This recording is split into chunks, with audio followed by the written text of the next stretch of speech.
Second. Myself, Council Reynolds, and Council Blair. And we have just one guest tonight who is joining the Youth Commission. It's already been voted, but I'd like to introduce Devin McCurry, and come on forward if you'd like. This is just an opportunity for the council to get to know you. Do you want to tell us a little bit about yourself and why you're interested in the Youth Commission? Hello, my name is Devin McCurry.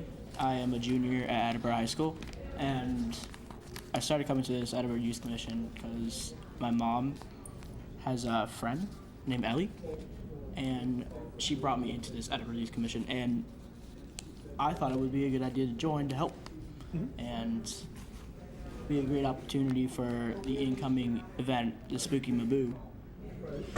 It'd be just one of these things that I would communicate better with people, so I wouldn't be like left out of stuff. But in my spare time, I like to play guitar, electric guitar. I'm self-taught for 5 years, and I haven't need help because I have one of those consoles that you can self-taught yourself of how to play, like Metallica, Savior, Octomonkeys, etc. That's awesome. I'm impressed that you named a band that I actually know. I was thinking it was going to be a bunch of bands. That's awesome. Does anyone have any comments or questions? So, thank you. Devin, thanks for coming out first and foremost, right? So thanks for bringing your talents to the Youth Commission. You started coming in really kind of as an unofficial member right around the end of August, beginning of September, and you jumped right in. You know, a lot of ideas, a lot of participation. It's great to have you, and I think you're going to bring a lot to the Youth Commission, and, you know, it varies in ages, so it's good to get some older kids like yourself involved. So thank you. Thank you. Anyone else, any comments? Just welcome aboard. Yes. Thanks for coming in. Take good care. Okay. Good job, Devin. Good job. Thank you. Good job, buddy. That's all the business tonight for Personnel and Human Service Committee. I'll call to adjourn at 7:02. Second. Thank you. This meeting is adjourned. I'm just going to... Want me to go? I can do ordinance and election. Do you have all your people? City Property and Claims? Yeah, so I'm going to call to order City Property and Claims Committee at 7:03. Okay, and the other members that are present are Peter Blair, Councilor Blair, and Councilor Holmes. And I only have one matter on the docket, and it is to entertain a motion to approve the request of the mayor to transfer $5,515.20 from account 1124100-578300 Citywide Reserve Fund for transfer to account 1111000-542010 Council Supplies Office regarding the need for funds to purchase the new chairs for the council chambers and administrative office. Thank you. I think it's pretty self-explanatory, and we were recently discussing why we need new chairs, which I don't think we need to go into here, but nonetheless, all those in favor? Aye. Okay, any nays? Okay, that motion passes, and that is all the business I have this evening. So I'd like to make a motion to adjourn. Second. At 7:04, we are adjourned. Thank you. Laura, you're next. I'm next because I have a guest. Okay. Thank you. I would like to call Budget and Appropriations to order at 7:04. Tonight, we have the city assessor coming in front of us to talk a little bit about the 2018 tax classification, what his suggestion is. So I'd like to call Stan Nasowitz to the podium.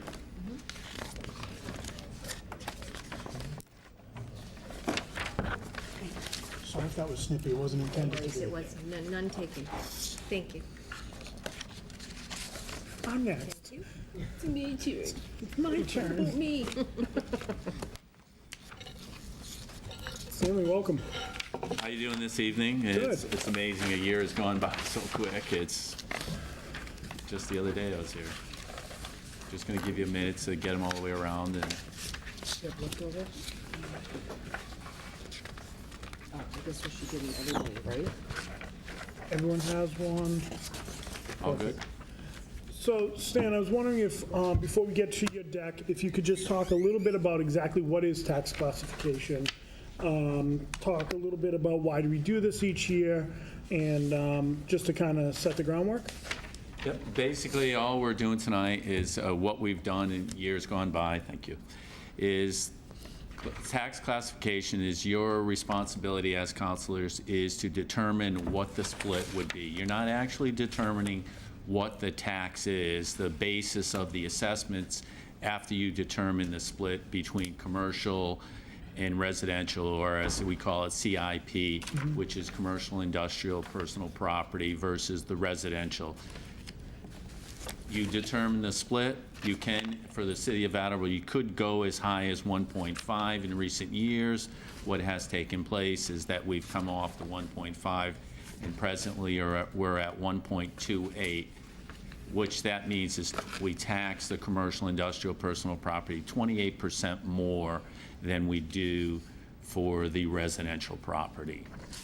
And usually that's a relative to if you have a high commercial, industrial, personal property basis, you tend to go to the split. If you're more residential, you tend to go towards the single tax rate. Over the years, we used to have a high commercial, industrial. We no longer have that. We're down now in the 17% range. In the past, we used to be as high as 30% at one point in time. But, you know, the industrial has disappeared, and today we're basically all commercial if we're anything in that segment.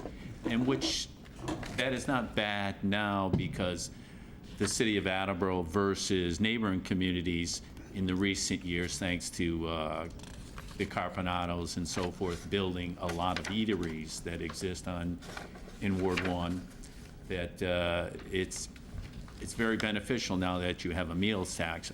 I would rather have today all the commercial that we have versus industrial basis, because one thing that does happen with industrial, over time, the asset depreciates, and that does transfer over into the residential section, whereas commercial, they're constantly upgrading, they renovate, they constantly renovate. As you see on Washington Street, the Carpanatos just took that mall or plaza and renovated that, and that in turn brought their tax base back up. Whereas industrial, it just depreciates. Okay. So we're very fortunate in one aspect. We don't have a large commercial industrial basis, but what we do have has to deal around with eateries and deals with plazas. Great. All right, and so, I mean, that's, we're 15 minutes or under, we're gonna do it. It's no time frame, sir. So, Sock started at 8:09, just saying. just saying. Yeah, it's throwing out the first pitch. But that's where, I mean, that's what you're doing tonight. You're Right. going to determine what is the right thing to do for both the commercial and for the residential basis. In the recent years, there has been a high influx, as you'll see, of a residential base. And some of the questions I'll answer to you for tonight, how are we doing on a projection of versus the debt exclusion, which many people are concerned with. We're doing fine relative as to what we forecast. And so let's get into Yeah, what and I don't want here. to jump ahead, but I'm assuming you will talk about how the school vote and the debt exclusion will factor Absolutely. into this. It's in Terrific. here, and I will touch on that just to assure the taxpayers that may be watching tonight and those that may read in the paper from the Sun Chronicle what George writes, that our projections will probably, more than likely, fall in line and actually more than likely fall under what we projected relative to the amount of money that they'll pay based on where the structure is on residential basis. So let's start with the first foil, and that's showing you what the comparison is in the present day of assessed values. What I'm showing to you here is in recent years, when we did this school thing, and I'll relate to the school, we talked about in the recent years, our average has been around 280. So if you remember when we talked about what the residents would pay, it was 280. What I did here is showed you what the mix is as assessment. What page you on? First page. It's a pie chart. It's just a pie chart. It's just showing you those values, which it's a color thing to show you that 52% of the basis is 290 and above. What I did, when you'll see later in the, jumping ahead, we have two values that I'm going to show you. The median value is 280. The average is 312. The one that you really want to pay attention to is the 280, because the 280 is where the bulk of concern has been for, be it seniors, be it longstanding residents, those. What's happening is there's a skewed distribution. That's why I'm showing you this. Everything that we're bringing on is high-priced homes. But there's where the split is. What's coming in the city of Attleboro, you're going to see tonight that actually, because of those high-priced homes, the tax rate is going down. There's a 9% growth in residential. All of that means that our forecast for what the school residents, when we forecasted the school, we forecasted as a 3.5% growth in the residential tax base. Well, we're showing a 9%. That will slow off, slow in the future years, hopefully. But that just means that you've got a bigger population going to be paying that school thing. Therefore, the split among everybody is going to be lower than what we forecasted. Good. All right? So now the third page shows you a pie chart. Now this is fiscal year 2018. I'm comparing you, showing you what it was, what I showed you last year for $10,000 in assessment in fiscal year 2018. You can see that homes under 240, there's 2,912. 240 to 290, 2,846, and you can see as it goes on up to the point where there was 1824, 350K and above. Now as you turn to fiscal year, next page, 2019, look at the sudden jump that has taken place in 350K and above. Those are the same bars in the sense of the breakdown as the previous 18. What has transpired that, making you well aware of, 350 and above are all that's being built in the city of Attleboro right now. That's all that's coming online. Those individuals as a whole knew about the school, knew about what our tax rate is. What you also will understand, 350K in the city of Attleboro, any other neighboring community, that same home would be assessed at 450 or above. On top of it, after this year's rate that's going to be coming in there, our tax rate for residential will be under that of the majority of the neighboring communities. Not only will we have a house value in the city of Attleboro that is lower price, but of the same standards as neighboring communities, but also at a lower tax.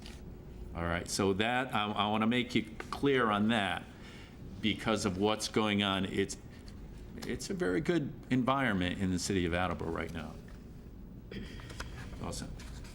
I thought you, okay. Now, Yeah, I'd like to, if you have questions, and thank you, Councilor Blair, if you can just write them down, unless it's something burning or you need point of clarification, just so we can get through the presentation, because I think a lot of the questions very well may be answered as Stanley goes throughout this. now the next one, what I'm showing you is, this is just for understanding what's going on in the environment. I show you the trending line of assessments. And for you, you all have it in color so you can see the difference, but you can see that each year that's going up, the value, the average, and so forth is shifting to the higher priced homes. But the other thing that's disturbing in that one aspect is that it's showing that we're coming to a cliff. If you deal with finance and you deal with that other situation, from 2015 to 2019, you could see that in finance, they call it the triple hump. That's what you're seeing right here. This is what I would term in finance a triple hump for real estate. And the other thing you're going to see in the presentation, that condominiums value for a new condominium home, and I told this to Jay 2 years ago, has exceeded that of a single-family home today. These condominiums are selling from a single condominium home is selling for more than a single-family home now, of the same number of bedrooms. It's crazy. Crazy. It is crazy.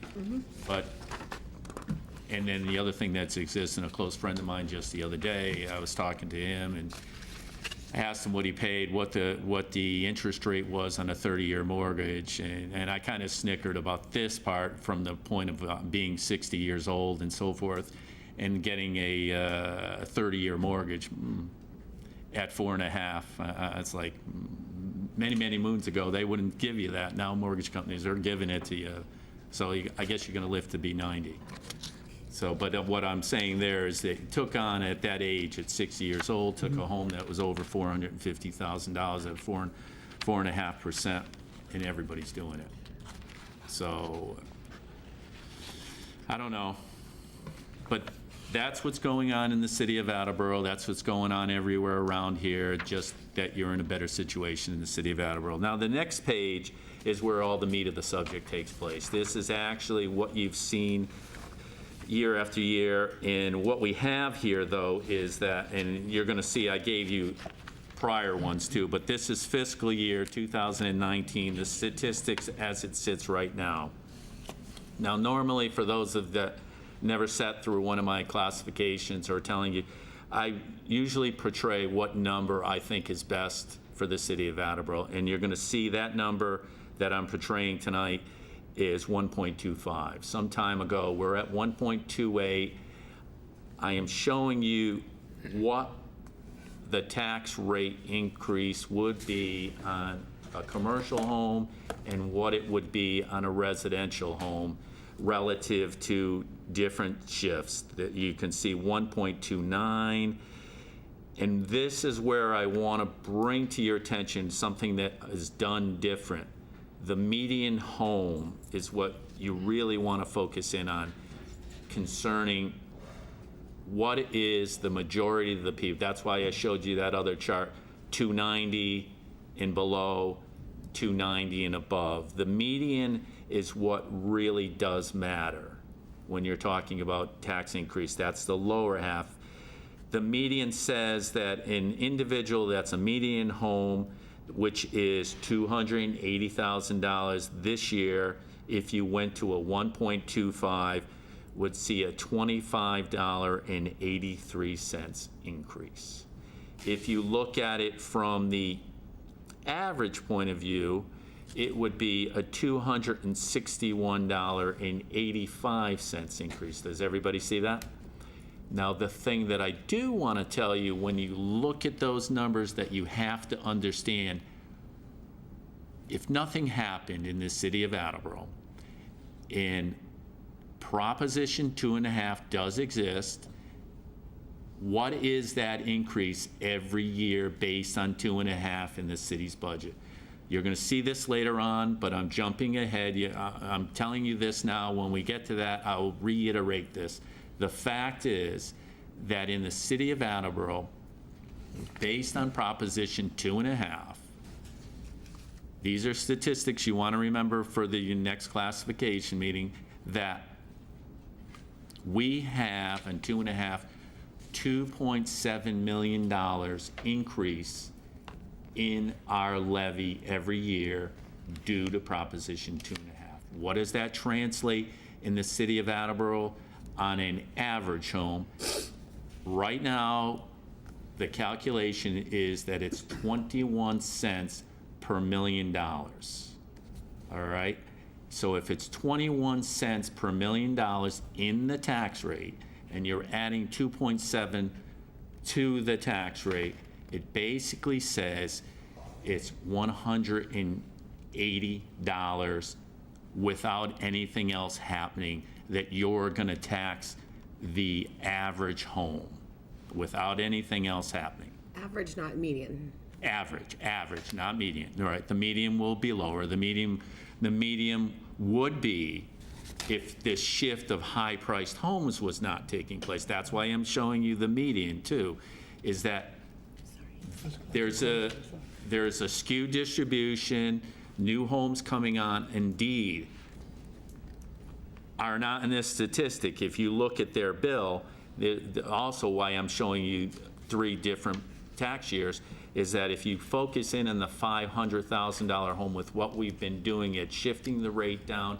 and spreading the burden into residential, we have been pushing, but that's a calculated thing that I believe everybody now understands, is because we're not growing a commercial base and we're growing a residential base, if we switch down to the residential base and spread it out among the growing residential base, the levy capacity will not grow as fast as it was before, because commercial comes on, take personal property, for example, comes on, then depreciates, transfers over to the residential. When you switch the taxation down to the residential, that slope that exists for taxation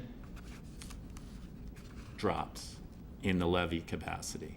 So, I mean, I'm jumping all over the place, but what I want you to understand, $180,000 is a normal increase on the average. And forget, and the reason I say the average, because it's $300,000. I multiplied it by 3, so you understand that. That's where you take the 2.7, multiply it by 3, that's where I get the 180. Next year, it's gonna be higher than 180, it'll be 190, whatever the average is. So Sam, what I want to do is interrupt, and I know I just asked for questions till the end, but we're kind of jumping around, which is fine because it makes sense. I just want to open up questions, if anyone has questions on what we've discussed so far, because it is a lot. Councilor Blair. Just one I didn't understand, Stan, I imagine it's me. How does, you show on your bar charts here, the homes under, in 2018, there was 2,912 homes valued at 240,000 or less. Yes. 2019, there's only 1,775 valued at 240 or less. That's correct. Where did those homes go? Those homes shifted up into the 240, 250. You can see the 240, 250? Yeah, but that was 2846 and it shows 2868. Right. Is that a misprint? Nope. That's what I figured. No, they shifted up in there. They shifted up in there, and those that were in the 290 shifted into the 350. It's a progression of, Okay, you're okay. looking at All a right, progression of they about just- $10,000 going up. pushed all That's the what way you're down looking the at. line. I see that. Because I if you told look you at, if you explained it, I don't know. and if you look at what was the average and median in the previous years, everything has shifted between $10,000 and $15,000. So that's what you're seeing in progression. What you did not see, what you're seeing bringing on is the high-priced homes. All right, so there's a big growth in high-priced homes. Does everybody see that? And a lot of the 350s went into the 350 no. Right. Oh, yeah. So. Yeah, those that are above, and a lot of that has to do with the sales analysis. Right. All right, I mean, the sales analysis is what drives that. If there's a lot of corrections too, relative to what homes came on at, partially built and so forth, we show those as homes, but we then show them as they're completed. Okay? Yeah. President Cooper? Thanks, Dan. So what I think you were saying, Stan, was looking at the sales analysis, sort of some of this shift from, the 290 to the 350 plus is also related to market fluctuation. So if there's some changes in the market, this could potentially go back the other way. We've seen that happen before, Right. particularly in condos and multifamily dwellings. We saw it a couple of years back. I think it's correcting itself, but I think I just wanted to make sure that I sort of understood that we understood the impact of market fluctuation on this, and that's what's sort of driving it. And the market for those homes, if they weren't selling, they wouldn't build them. Right, right, exactly, exactly. If it wasn't a deal, they wouldn't be selling. Exactly, not at the prices for Attleboro, because you go someplace else, you're getting more here. Now, what I showed you, and we talked briefly and quickly about 2019. I want you to look at 2018 and look at the $500,000 home, even for them. Look at the value that I have at 1.25 for the $500,000 home. Their tax would be $7,210, all right? Now, and this shows you 1.28 in fiscal year 2018. They are $7,410. So even there, they're seeing a reduction relative to their value, because in their population and so forth, it's the number of homes and the shifting value. So the value is moving. We're moving the rate down, but it's spreading it out among a bigger population. Therefore, as you can see, the tax rate is also going to go down. And when you make the decision, if you go to it, we're at 1482, and what I'm proposing is 1442. All right. Councilor Dolan, did you have a question? Yes, please. Sure. Can you just direct me, maybe so more efficiently than I can look through this, of like our growth? Do we have like a projected growth and what we're actually at? Yeah, you're going to get to You're it. going to get to Oh. it. Absolutely. I just wanted to, Yeah, well, no. it was going back to what you were talking about, so I was trying to like find it quick so I could No, you're. try to stay on track here. I'll give it to you. Yeah, Okay. yeah. I got that's why we're going to come back to the LA4. You're relating to what I told you, the $2.7 million, including growth, and we'll jump ahead. I mean, I'm going to show you, that's why we'll blow right through these fiscal year 17, 18, and 19. I'm also showing you 17, showing you that even in 17, a $500,000 house, the tax on a $500,000 house still is lower if we go to 1.25, I'm sorry. All right? Okay. So if you think, because of the split between commercial and residential, and if you think that keeping the rate higher on commercial, it doesn't really help. When you've got a growing residential, in the long term, the reason this is going down is because we're coming off of that rate. If you're growing your commercial base, then yeah, you want to go up that side because you're helping the residents. Now, you're helping the residents in a reverse process by shifting the burden over to the residential. And you're doing the best thing for the long term. Unless you think there's going to be an explosion in the future in commercial and industrial, get off that split rate. For neighboring communities that never went on the split rate, they got a problem. They got a problem because they got no place to go. They're already down there, too far down, and so their budgets are strapped. I mean, if you look at what's happening in the city of Attleboro, you just saw that the city of Attleboro turned a $5 million surplus. Look at neighboring community, they're struggling. Yeah. Just one quick question. You're all right. So if you're recommending the 1.25, and last year was the 1.28. 1.28, so at 1.28 in 2018 was 1482. That's correct. At the 1.25, it's going to be 1442. That's correct. So which is lower per thousand. And when I know you're talking about neighboring communities that don't have a split rate and they're in trouble, I've definitely followed that. So if that's the case, why are we working towards making that gap smaller between the split rate here. If the people that don't have a split rate are heading into troubled waters, why are we trying to do that? Because we're lowering, when we start to do that, and we got a higher growing residential base, they did it during the period of time when they had a high commercial base, all right?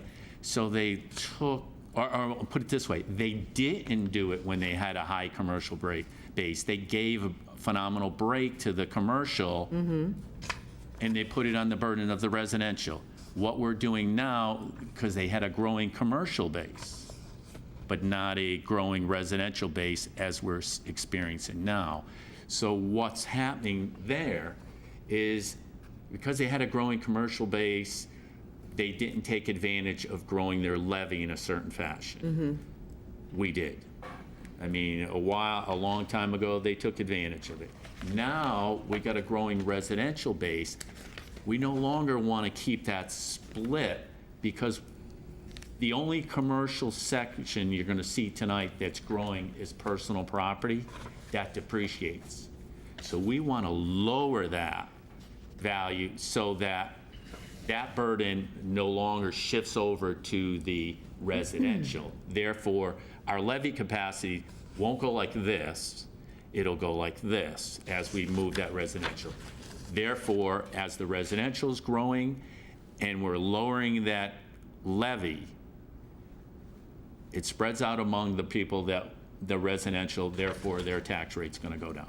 Okay, thank And you. I mean, Yeah, I'm just, I visualize these, and I know that I'm living with it day in and day out. So I mean, yeah, I'm just trying to get Yeah, it right in my it's head. a I know lot. where, there's a lot That was a there. good And question. the communities that did not had a high neighboring one in particular is North Attleboro. right, North Attleboro missed the boat. Right. A long time ago.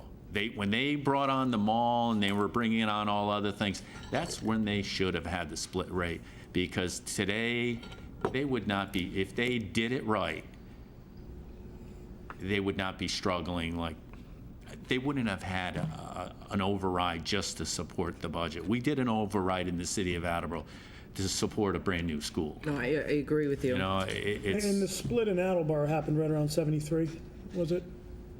whew. I think it was definitely in the 70s when it happened. Well, I mean, the actual split under Proposition 2.5, when it became official, happened in 80, 81. 82, 83 timeframe, yes. Yep. But there was always a split back in the, when there was a 30% commercial, yeah, Yeah. you wanted to do that.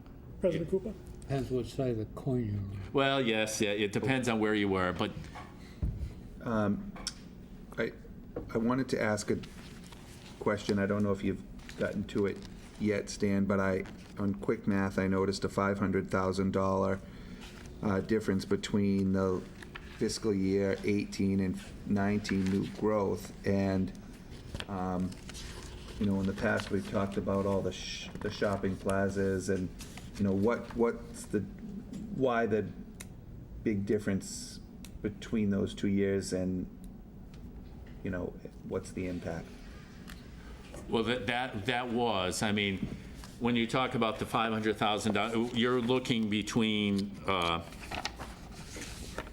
fiscal year 17 through when you're comparing. 17 and 18, Yeah. yeah, and then you said new growth would be 2.7 in, A new growth, that's the levy, the growth this year is 931,000. Prior years, it was around the same, and a lot of that growth existed. Right now, the majority of the growth is coming on in residential. In the past, we had two major plazas, we had the sports complex come on. So, I mean, we had $30 million sitting in the sports complex, which all of you know that it's in negotiation. It won't hold there, but that we had that value there. We had, you're going to see I put the high 10 taxpayers on the bottom. Two of them had to do with Carpinato building plazas that both came in at around $17 million over the years. And we still have another one coming on that's not fully burdened right now, where Chick-fil-A is. So you got a couple million that are going to be coming in there. So that's where it is. The other thing that we did have, and we have again this year, which I personally don't enjoy seeing, is in personal property.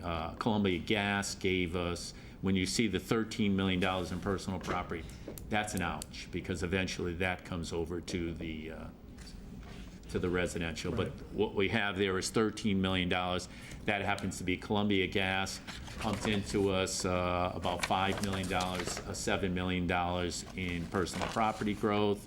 Then we had National Grid give us another $3 million, or actually all total for $4.5 million. $3 million of it happens to be one of they completed their generating station, as you see it off of 95, the solar site. That's another $3 to $4 million that National Grid gave us. That real quick gives you over $10 million. And then the remainder is bits and pieces of other commercial that came on. One of them in particular, which they gave it to us, I took it, is $1.5 million comes from Arugas. Aruga's personal property bill alone is $1.5 million. A lot of equipment in there, top of the line. I mean, if any of you have ever gone there too, I got to be careful on how I was going to say a load. A lot of TVs, a lot of personal property sitting in that restaurant. Sure. But again, I don't have a problem with those types of things. Everything, the Chick-fil-A, the Arugas, all that, I love them. I bring on the eateries. Carpinato, just keep bringing them in because we get the meals tax. I'll take that all day long. That's estimated receipts, sits on another part of the ledger. Those are going to keep on flowing, all right? So we're beneficial. Everything that's going on down there in commercial, we're getting gangbusters. I'll take those over a TJ Maxx or any of that other stuff. Take the restaurants. They upgrade all day long. Even the other thing that we're going to get a big advantage out of, every time Shell gas station upgrades every 5 years, every time a Dunkin' Donuts upgrades, it doesn't come in as growth. I mean, that's the thing it's not all growth.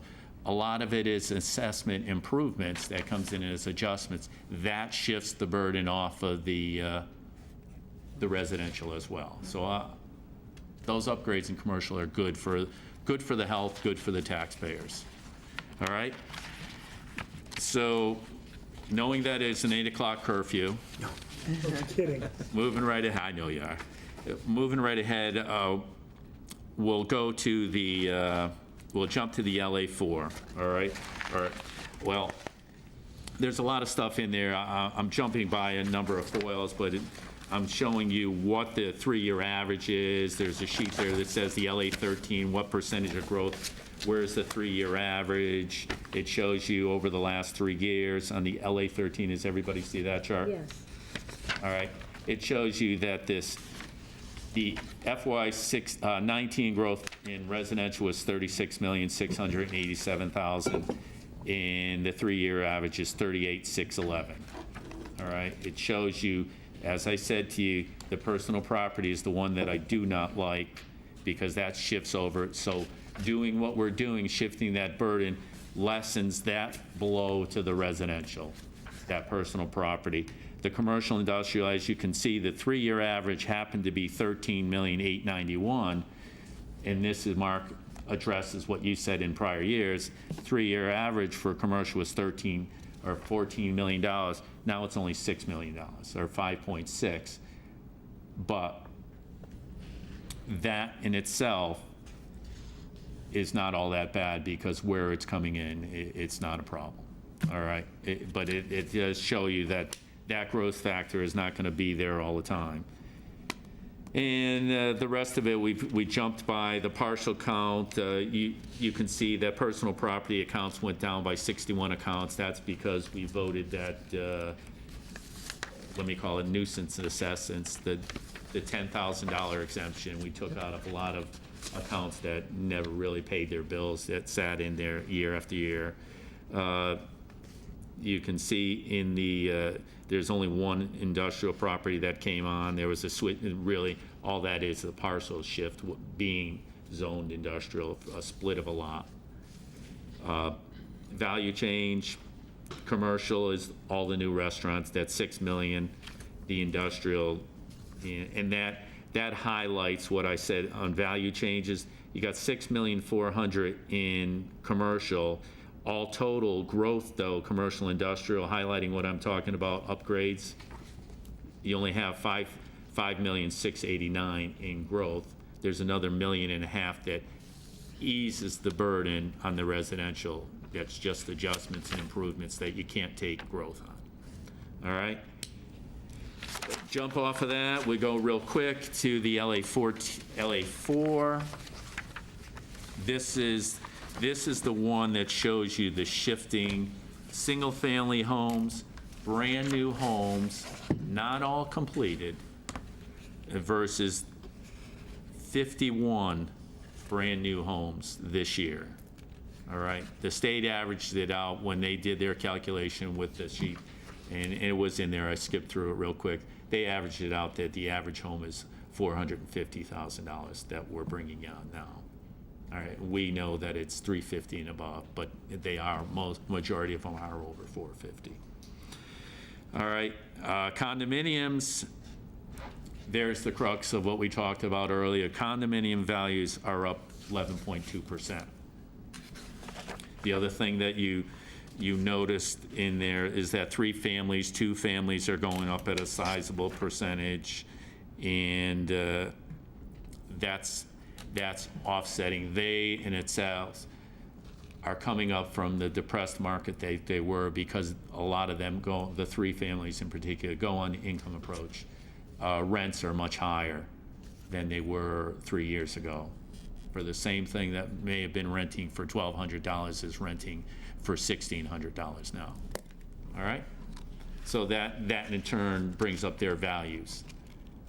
That offsets some of what's going on in the residential area. We're not relating to that when we talk about the average. We're talking about the average relative to the single-family homes. I'm not showing you what's happening in all the other classes. Okay? They will be paying, they're gonna pay more money. They're definitely paying more money. But then again, they're getting higher rents. So, now, and that's the next page on the LA4, just breaks it down into the different segments. 9.6 for all of residential, 1.2 for commercial, and I showed you that on the tax base. Industrial, there's really no growth in industrial. And a personal property, that's 6.5%. I wish that would go away, but I shouldn't say that in that form. The part of it that transfers over to the residential is what affects our tax burden for residents. What's the exempt property? City of Attleboro, Sturdy Memorial, all the nonprofits, all the shelters and so forth. We have a sizable number. We got over 900 exempt properties in the city of Attleboro, and of substantial value. So there's a big basis that you see closely. I'm not showing you to the extent of it tonight, but when you look at page 1 on the recap when it comes down in your signing, and also I would like to make you I know it's been told to you the other night, and Debbie Gould mentioned it to you. When you sign off the recap, make sure that every one of you get a password to get into Gateway. There's a lot of valuable information in there for you as well, in tutorials, but also they will not accept paper copies anymore up at the state. Everything is electronic. All right? And I know some of you, like Mark and Todd and Jay, I believe, also have passwords to get into Gateway. I don't know, I have. You don't have? But I'll get one. All right. Now the one that I'm going to jump over briefly in part of classification to show you what is the tax rate without a debt exclusion. All right? That's quickly the what-if schedule. The what-if schedule is what I developed the split or the tax rate, the 1.25. What I did here is I printed a what-if without the $150,000. There's $150,000 this year that is showing up on the levy relative to the school. That's inside of the taxation. When we gave the forecast of what will it be to every $100,000, we portrayed what this would be. So what you see there, the tax rate is $1439 without the debt exclusion, without that $150,000. If that wasn't in there, the estimated levy would be down by $150. Look at the next page real quick with debt exclusion. All right? It is $1442, what I'm showing you tonight. So the difference between $1439 and $1442 is 3 cents. All right? That 3 cents translates into the per thousand rate. That's what does that translate to in per million? That we're following what we tracked when we did the projection. We projected, actually we're under that projection. We used the fixed tax rate when we did the projection. We also used the growth rate for residential of 3.5. We're exceeding that growth rate because we're at 9%. Therefore, what the average taxpayer is going to pay as the debt exclusion comes on is going to be less than what we forecast. Everybody, there were some individuals that questioned our methodology, and you know what? Our methodology looks right. It looks in the positive direction, all right? And just to give you a matrix going forward, soon, someday, right now, per thousand, per million, per thousand, however you want to look at it, but per $1 million when you bring on the levy, when we forecasted, it was at 21 cents per $1 million, all right? 21, and if you take that 3 cents that I just gave you, that's 150, you ratio that out, you're going to come in at 19 cents per $1 million. So when we did the forecast, we did it at 21 cents per $1 million. So what I'm saying to you now is as those millions come on, we're going to be under that forecast. Okay? Everybody grab that. But going forward, if more residential keeps coming on like it is, that 21, you see tonight that it's at 19. No matter what goes on with the assessment, because just bring on more residential, that forecast of per million will go down. And so we did it as a fixed tax rate, which was higher. We did it at 3.5% growth in residential. We know we're going to exceed that 3.5% growth in residential. It's just been going on and that's what I showed when I did the forecast. I took numbers all the way back to where were we in 2000? What was it per $1 million in the city of Attleboro? When I took those estimates, I knew in 2001 or 2002 when I came on, we were about 28 to 30 cents.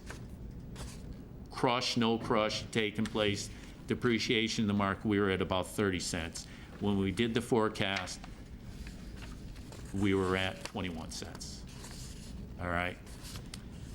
And so now, I'm telling to you, as those 30 years go by and we're retired or wherever we are, hopefully on the right side of the turf, we will be at a lower value per $1 million. Okay? So that's a little consolation. Many people question the wisdom. If you went in with originally the administration, it would have been crushing. but it would have been wrong numbers to be given the residents. The numbers we gave are good. So that's why I gave you the with and without debt exclusion, so you can understand that it's 3 cents. You take the calculation, the original spreadsheet you saw was at $60,000. We're at $150,000. If you did a matrix real quick versus the forecast, you'd see that 150 over the 3, multiply 60 on the top, multiply it, it comes out at 1.2 cents. In the forecast, it was 2 cents. So we're good. All right? Quick math, sorry. All right, the last page, and I think we made it under 8 o'clock, I'm not sure. but- Here we go. You shouldn't have said that to me, Jay. I'll give it to you all I'm night. glad you did. And the last one is just to show you what our top 10 taxpayers, somebody asked for this, and so I figured I might as well throw it in the presentation, and it just exemplifies what is our big taxpayers. Do we have to worry about them disappearing? No. Those taxpayers that are sitting there are utility companies, happens to do with another one at the only industrial one that's sitting down there, that BIV Collins, if nobody knows what that is, that relates to, as you go into Home Depot, they're a major restaurant supply company. They just got bought out. There too, there's another assessment change based on value. It helps the residents. We had that property assessed at $11 million. It sold for $15 million. That value went up. That was another shift out of $4 million into take the burden off the residential, commercial, and you don't see that in those numbers. That will show up in the actual value. Councilor Jackson, you had a question? Yes, I do. Thank you very much. Stan, since you've listed the top 10, and I understand who the utilities are, but could you just tell me, like, who the others are? Because I look at Bristol Hotel. Which one is that? I know Home it says Depot. shopping. Okay. Home Depot, that's the old Bristol. Remember way back when there was a Holiday Inn or whatever, and knocked it down. And then and number just 4. Number 4, that's the ice skating rink. Okay. All right, that one will, that value is going to change, but it still will be in the top 10. And how about NYMH, number 5? NYMH, Attleboro. Ooh. That happens, that's MetLife. And that is the Sensata building. Okay? Interesting. And how about 6? Just go through them, please. That's Carpinato. That's the amalgamated is the TJ Maxx Burlington Coat Factory. Mm-hmm. Spartan, Stop and Shop, you know where that is, Uno's. Yes. Sandrose Realty across the street, that's the Mayfair Plaza. Yeah, that's doing very well. Yeah, they're all doing well. They're all doing well, and he's continuing to build, and Chick-fil-A, so that takes that, and I told you what Collins is, so those are our top 10. And I only can wonder, since Sturdy Hospital is our largest employer, and I know they're tax exempt, but I can only imagine what they'd be like, huh? If they were on there? Yeah. Oh, Mother of God, yes. Yes, and that's what I'm saying right now. Nothing I can do about it. I know. Won't go there. But We do get a tax from them, though. You realize that. We do get some taxation from them today, because one thing that they did when the new administration came on, they reported their 3 ABCs prior to, I'm going to say it was 2015, what's called unrelated business income. They showed unrelated business income, and therefore, I'm going to say we get from Sturdy, I don't know, it's not a sizable, but they do make other donations and so forth in the community, but we do get up around $25,000 in taxation from them. And I do find, if you don't mind, if I just follow up, when you're talking about all these new homes being brought in or being built, or the majority of them, I believe, are in the ward that I represent, Ward 4, because you have Brigham Hill and those are highly priced homes. Steer Street, Yep. who just went in there, yep.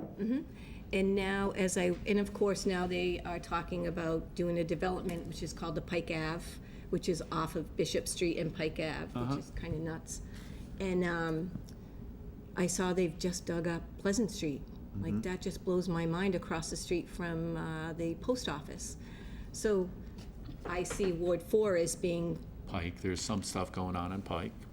There's a, but then off Pleasant Street, across from the old, from the post office. Yeah. Yeah. There's like. Oh, yeah, there's- oh, yeah, it'd be that's- huge. that's a piece of property that, I mean, I can tell you a long story on that, but that piece of Not property, now.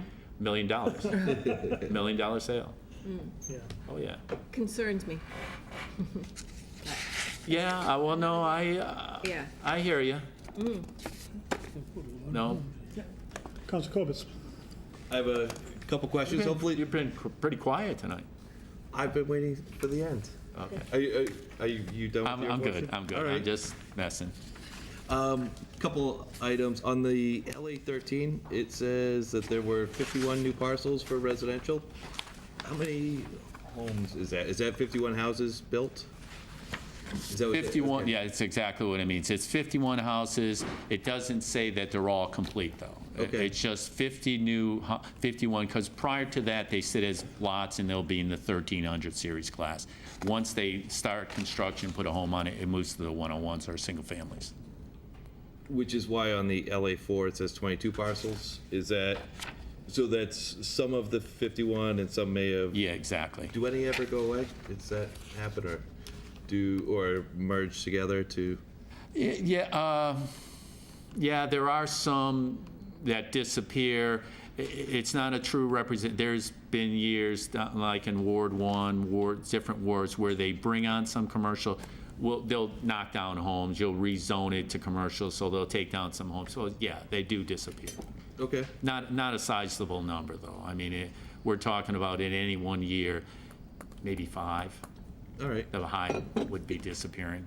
And so of that roughly 51 homes, that accounts for the roughly 36.5 million in new residential growth, correct?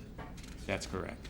But then the total growth to the overall residential value was 350 million, I think I wrote down, roughly 350. Over 300 million, yes. So in over 300 million of that was due to assessing everybody's property a little bit higher, correct? Aside from the 51 new houses.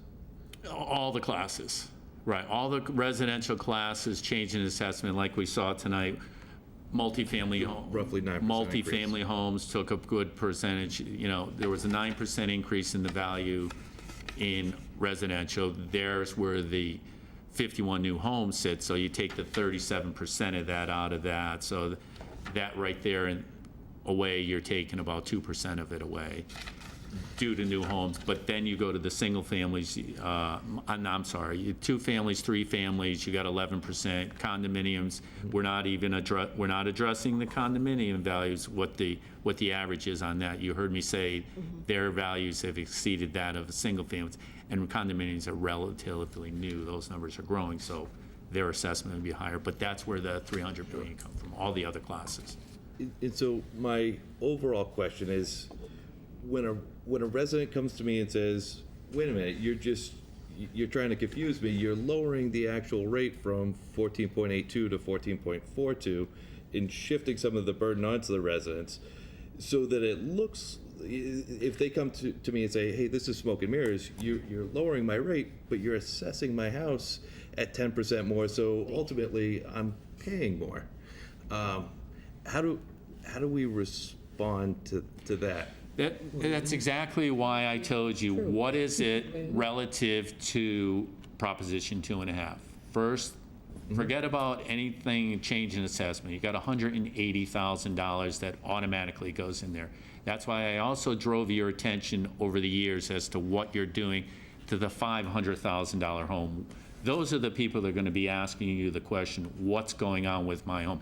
They're not going to pay any attention to this average that I'm showing you.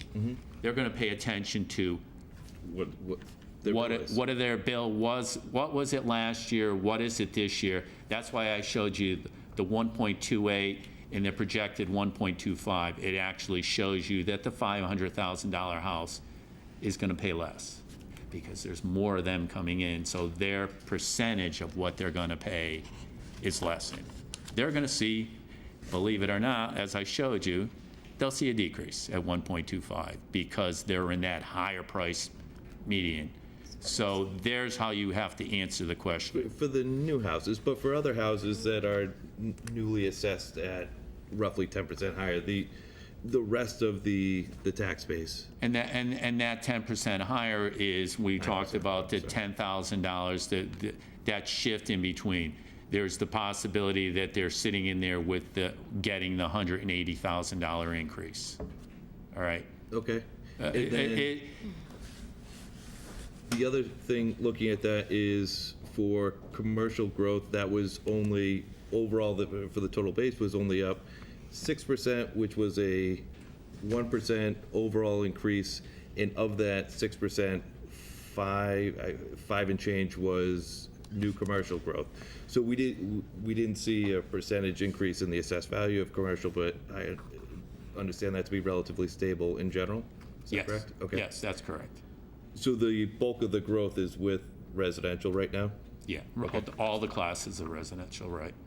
All right. That's where all the growth is, and that's why you shift to them being the major taxpayer. At the Okay. top of that, you'd see that there was a 2% shift in the percentages. All right? So sort of supply and demand if this is increasing at 9%. Yeah. All right. And then the last question I had, in the event of a bubble bursting and all the residential values go down an amount, you mentioned there being, we're coming up on a cliff from the triple hump and all that. What does that impact look like to the average residents and their bill? Not much. See, that's why I told you. Why? That's why I related to you. When the values go down, the rate goes up. All right? What you were key in, I'll reiterate to you, 10 years ago, we went through a crash. All right? Everybody was totally depressed with the fact of what they were seeing for their values if they were to sell. But per million, 10 years ago, as I told you, and actually even longer than that, I took 20 years ago, and I forgot how time flies. And I told you that we were sitting at 28 to 30 cents per $1 million. Today, we're sitting at 19 to 21. That bubble collapses because of the spread of high residential. Per $1,000, your tax rate's going to go down. Per $1,000, it's going to still only shift from 19 to that 21. That's exactly what happened during the crash. When the crash took place in 2008, everybody lost their value. But if you go back and look at how we spread the taxation, if you look at those numbers of what people were paying for additional taxes, it wasn't out of the normal because the spread was there. We were still at the year before, the year after, the values went down. We had a massive collapse. You worry about there's where you worry about your levy capacity versus what we just bonded, because you only have a levy ceiling. Your levy ceiling collapses. We chewed up a lot of levy ceiling when we did the debt exclusion. There's what you have to worry about. But as far as, are people going to be paying more in a collapse? Nope. Okay. Nope. And just one more question. So you talked a lot about the personal property amount, and where we just passed that 10K exclusion, I was sort of expecting to see that drop down a little bit. Is it your expectation that this roughly 10 million or so big ticket items for personal property is sort of a one-time amount and that we should start to see that property, personal property value go down? And then secondly, can you talk about how the debt exclusion, what impact the debt exclusion might have on new growth and personal property? And by shifting this, what that does for us? Wow. Is that a lot? I know. No, it's not a lot, but you touched on a subject that I just showed you tonight. You're gonna get more new growth because of and this is something that I bantered around with the administration. My perspective of what should be going on with that money is different than previous administrations. I don't know about the present administration, but when you bring on, I just showed you tonight, tax rate, 3 cents. 3 cents on $150,000. Think about what your tax rate will be. We apply that to the new growth when you bring on $7 million. All right? 21 cents, let's just, for my simple mind, let's take 20 cents as the number, multiply it by $7 million. That's the first big blast that's going to take place. That's $1.40 you add to the tax rate. $1.40. That $1.40 is applied against every new item you bring into the city. That's increasing your levy. Okay? That's increasing the levy outside of paying, that's on the growth number. All right? You follow me? So that's a sizable amount of money. Huge, Is huge. huge. It's huge. And there's a different set of opinions. I don't want to go into. Well, tonight's about numbers, not opinions. All right. It's noticeable, though. Has nothing to do with setting the tax rate tonight. You voted that. That's what's coming on. That's for further discussion. Where does that money go? But it does have to do with the tax rate. I mean, they're. You can't change it. Whoa. It has to do with, it's a discussion you need to address as a council going forward, because you're bringing on additional growth that could end up in the general fund or could be used other areas. You follow me?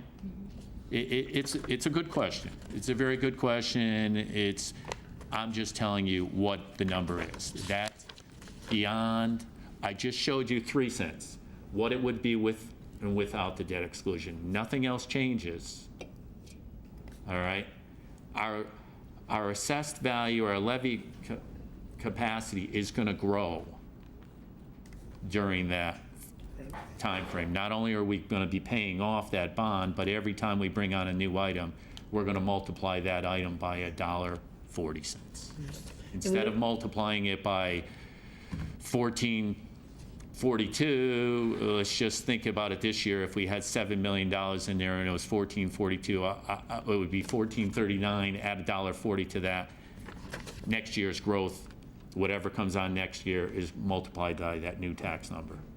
And remember, we're not voting on a tax rate tonight. We still have the public hearing coming up. We all received notices on the 13th. So tonight is really just to get the facts, and there's a lot that goes into it because it's important as we go forward. This is the first time we've ever seen a debt exclusion, right? Right. So there's going to be more questions even after tonight. That's why I'm glad we have the public hearing. If it's appropriate, and just procedurally, is it appropriate if people have questions from this presentation to forward them through Virginia to me?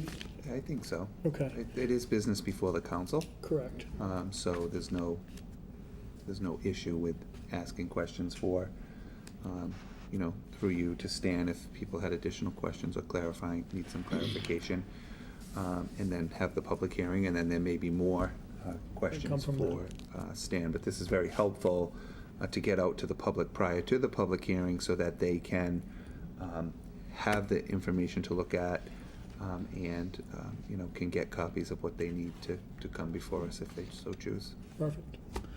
Vice President Preco. That's what I was going to say. I remember, if I may just, there were times prior to Councilor Dolan being a counselor, I remember you being here on the night of the public hearing, hearing the presentation, and then having to kind of scramble to make your comments with regards to it. So I'm very appreciative to you and to Stan for having this meeting tonight so that we have time to digest all of the information prior to the public hearing. So. Yeah, one thing I would say along those lines, Stan, thank you. I know you're very accessible whenever I have questions, and they're plentiful.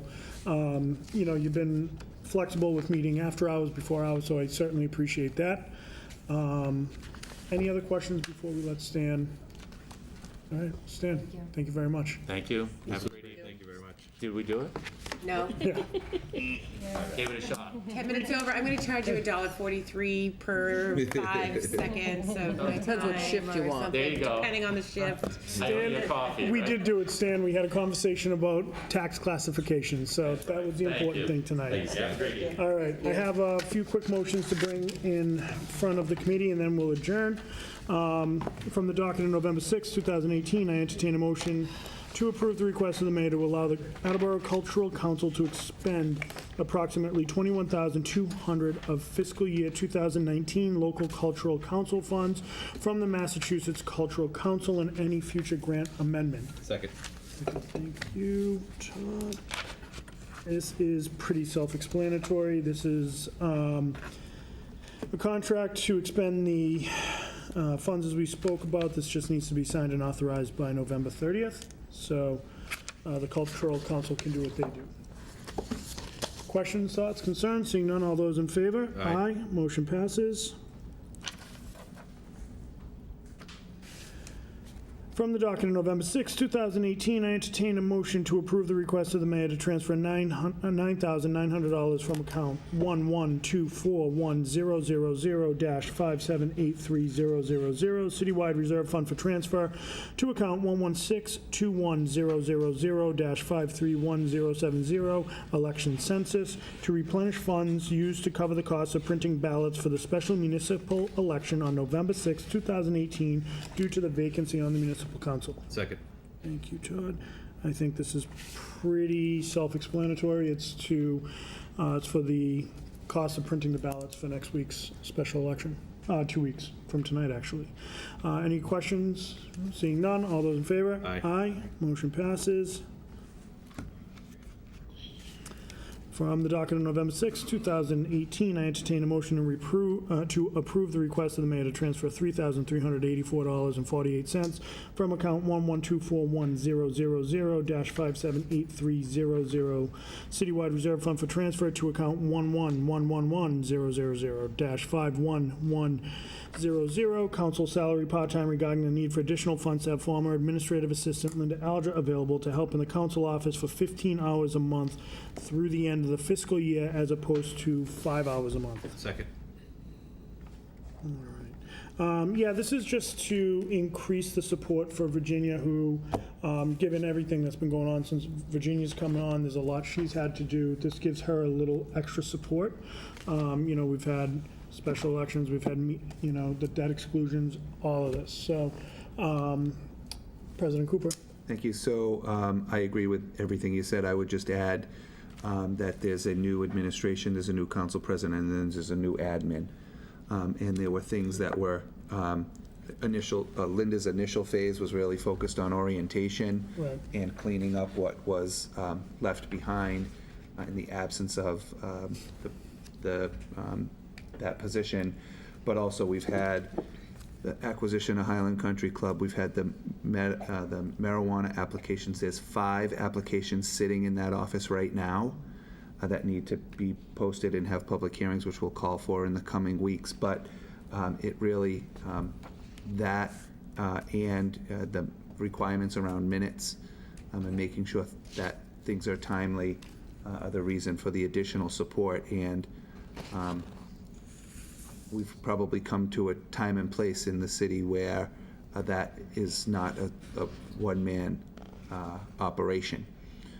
So that will be a discussion for a different time, but I'm just giving you fair warning that Linda was here for such a long time in many roles throughout the city that, there's a lot of new people, and there's a lot of new processes, and there's a lot of new things that we have to do that the job did not require in the past. So, we may have to look at that a little differently going forward on a more permanent basis. Well, continuity is important, and, I think that we all echo your sentiments. We all know the job that Linda's done for years here.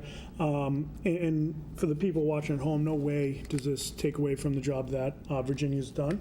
And we've all sat here and we acknowledge that, but I think it's really important because the one thing I would add, President Cooper, is the debt exclusion and everything that came on with that we had to deal with too, Then there's fireworks. There's a lot that goes into it, and I think that Linda and Virginia make an amazing team, and I think it will really set that stage for any change that come down the road in the coming weeks, so thank you. Great, thank you. Any other questions, comments, concerns? Seeing none, all those in favor? Aye. Motion passes. All right, we'll be done by game 2. All right, from the docket of October 16th, 2018, I entertain a motion to approve the request of the mayor to rescind the intergovernmental state and county charges in the amount of $5,335,699. Let me try that again. $5,335,699 within council vote number 29 of June 5th, 2018, and replace it with the amounts listed below for a total of $5,420,911. Second. Thank you. We read this into the record last week. We discussed it last week with Deb Gould here. So this is just a vote on what we discussed last week. Any other questions, comments, concerns? Did we ever get an updated number, what the new values are, or did we see that? New values are in here. That's what the numbers are. Those are the new ones? Yep. Got it. All right. No, thank you. Any other questions, comments, concerns? Seeing none, all those in favor? Aye. Aye. Motion passes.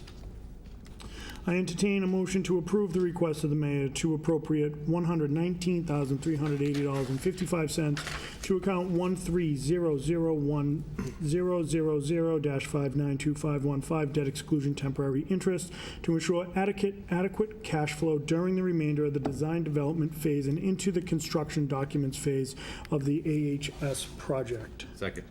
Thank you, Todd. Last Wednesday night, City Treasurer Lara Dolan talked about this, and it's pretty self-explanatory in terms of just the way the motion itself is written. He gave Councilor Dolan a promotion. Oh, yeah, hey, congrats.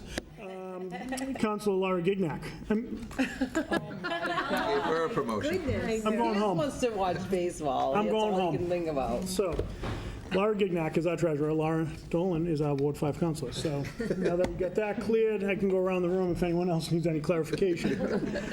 All right. Any other questions, comments, concerns on that? Where is it coming from? To account, I don't see it from. Sorry. No.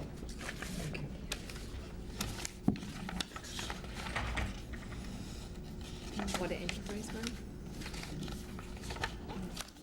Gotta get the bag. Yeah, there was a... Stabilization.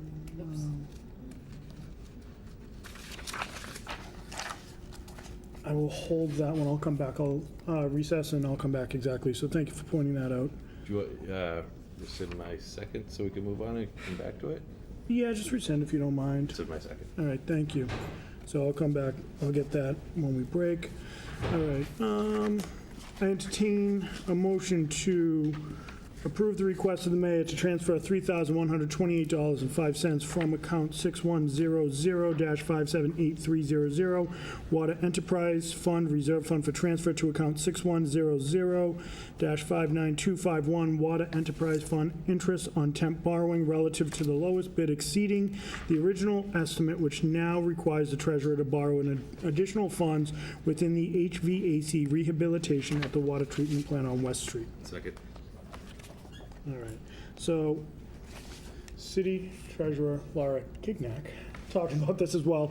I think we're gonna see some more of these with the tariffs and the price of steel going up. So this is just to cover some changes to the bid of the lowest bid.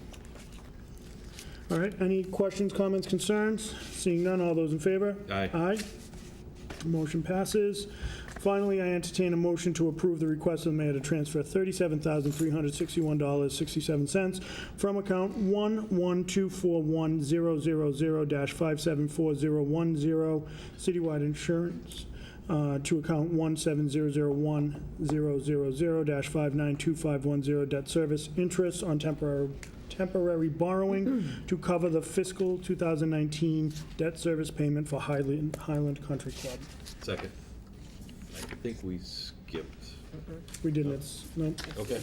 It's a dupe, all right.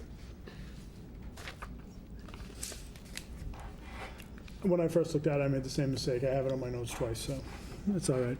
Yeah, this one, again, it's to cover the debt service payment for fiscal 19 on Highland. Any other questions, thoughts, concerns? Seeing none, all those in favor? Aye. Aye. Motion passes. What I think I will do before, Need to let me help you. sure. So it's coming from the debt exclusion. This 119,000 From the debt from the debt exclusion. exclusion, that's what he put in his communication. Okay. Okay. So, Please note that the interest cost for this additional borrowing will be through the debt exclusion approved by the voters earlier this year, is what he wrote. okay, so here's what we'll do. From the docket of October 16th, 2018, I entertain a motion to approve the request of the mayor to appropriate $119,380.55 to account 130010000-592515 debt exclusion temporary interest to ensure adequate cash flow during the remainder of the design development phase and into the construction documents phase of the AHS project.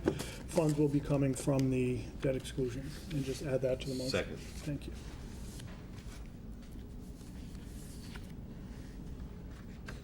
Excuse me, can I just clarify, so it's coming from and going to? No, it's going to, It's coming from the debt exclusion. And from the debt exclusion, that would essentially be the account that it's coming from, right? So it's coming from the proceeds of the debt exclusion, and the 119,380.55 is then going on to the temporary interest account. But is that to like, make the payment. Okay, the way it read, it looks like they're the same, but you're saying the debt, it's coming from the debt exclusion, and it's going into an account temporary interest, Correct. basically. Okay, Let me read it to you, so thank you. it's clear. Yep. Number 4, from the mayor's communication, dated October 2nd, I feel like the clerk. As you may recall, the fiscal year 2019 general government budget included an estimated debt exclusion interest payment of $30,000 for a portion of the short-term borrowings associated with the new high school project. Since then, a construction manager at risk has been chosen, which has enabled the development of a more current cash flow needs assessment. The assessment ascertained that an additional $10 million should be borrowed to ensure adequate cash flow during the remainder of the design development phase and into the construction documents phase of the Attleboro High School project. Please note that the interest cost for this additional borrowing will be through the debt exclusion approved by the voters earlier this year. Therefore, I hereby request your honorable body appropriate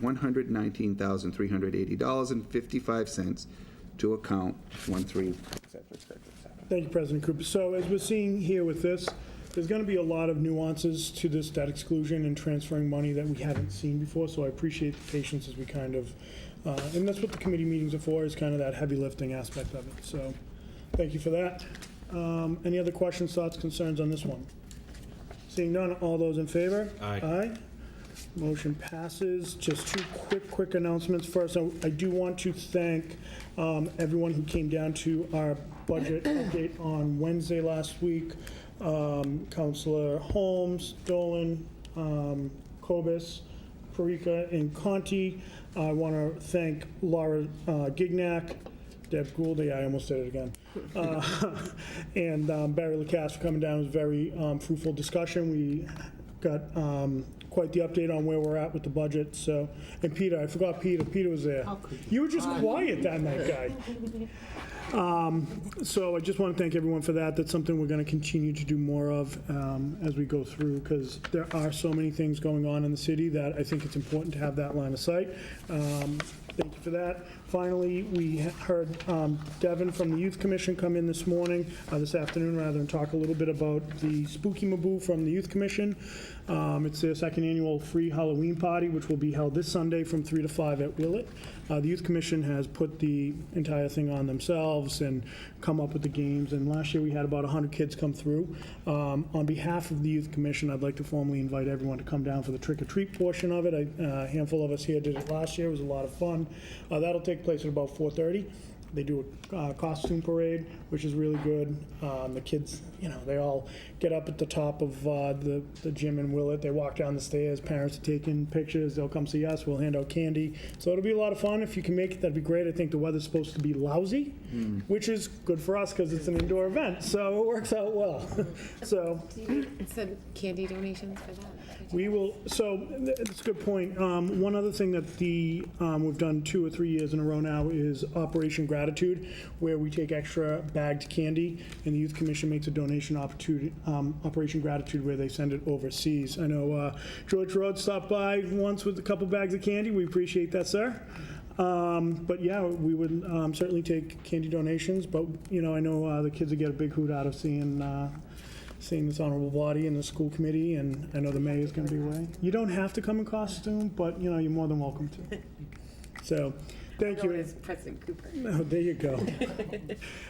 Thank you for indulging me tonight with Stan. Your questions were great. If they come up, continue to fire them off, guys.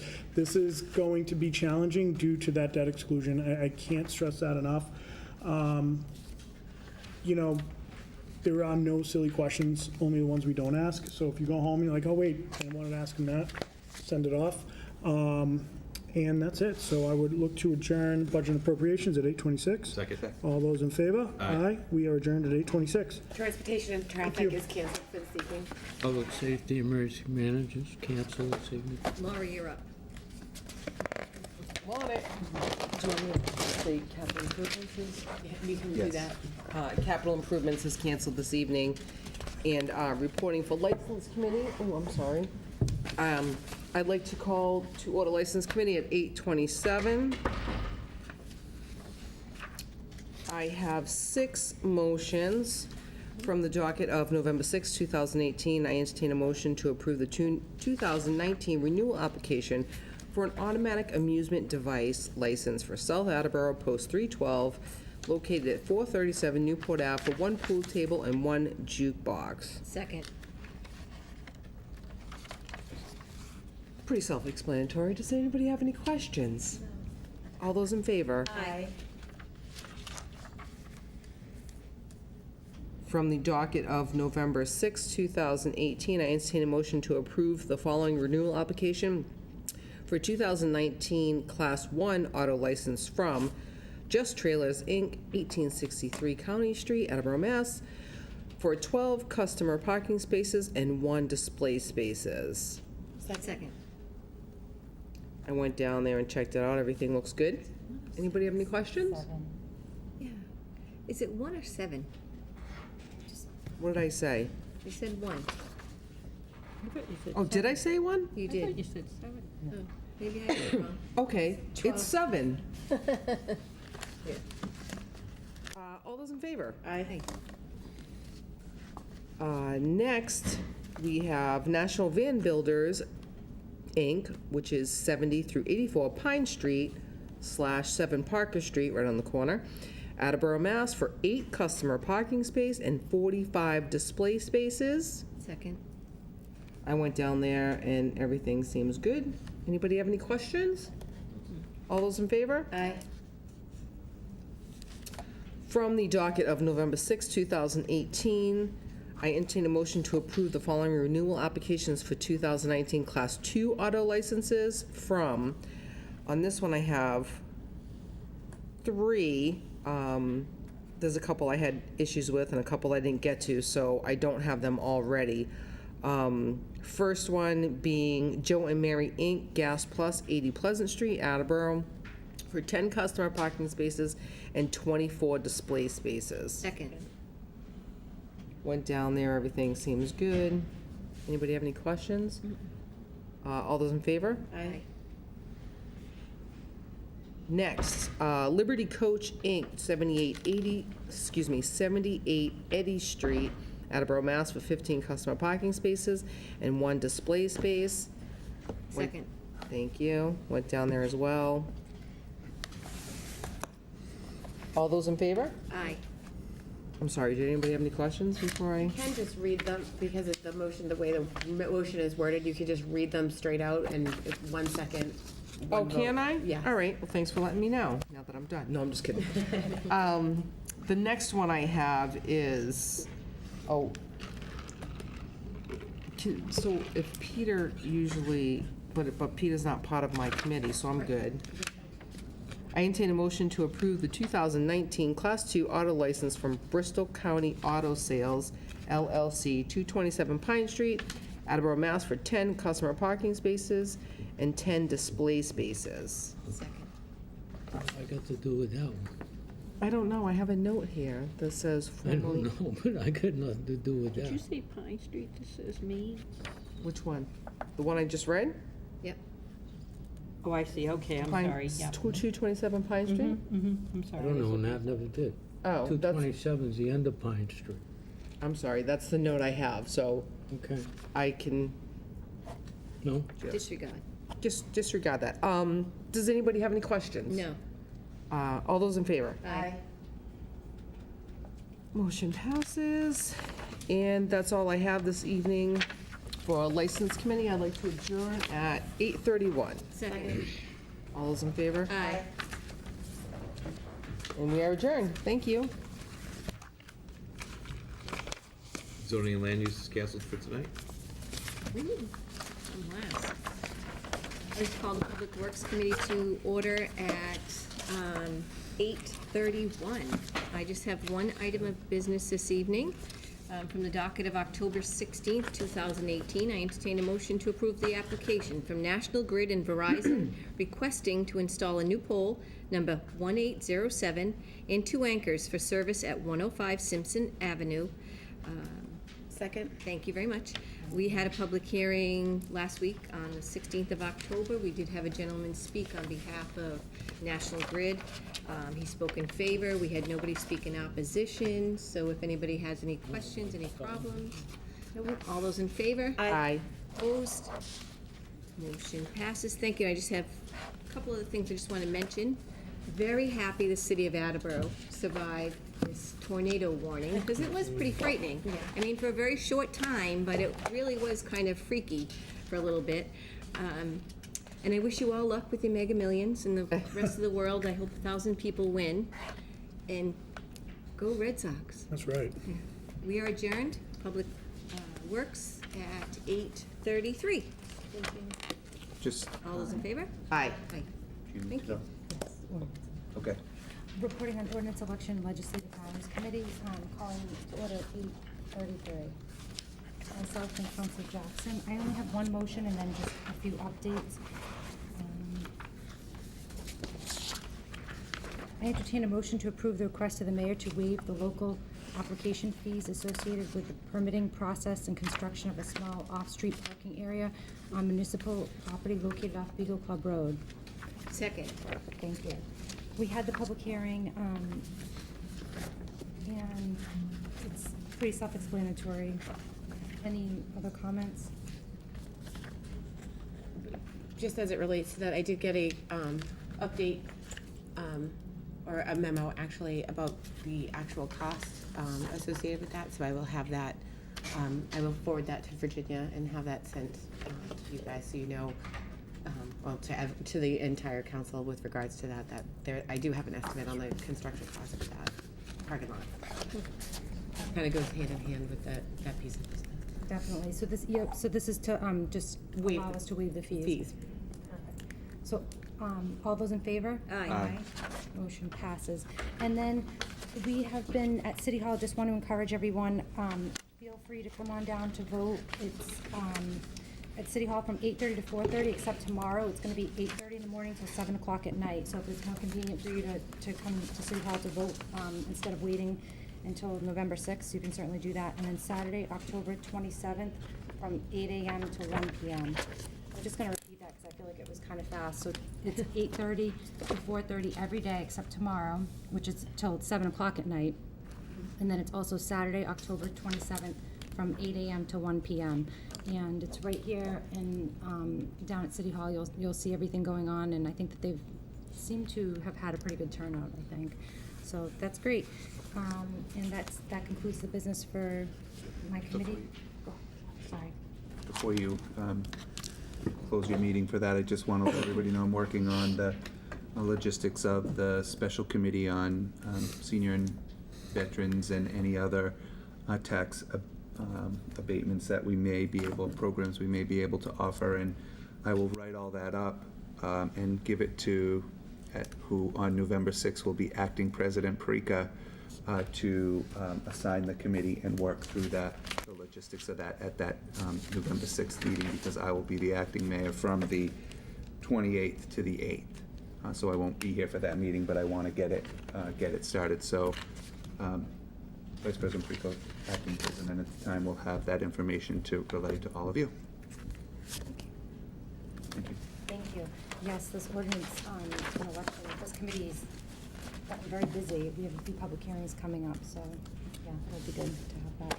And I call for adjournment. Second. Thank you. Adjourned at 8:36.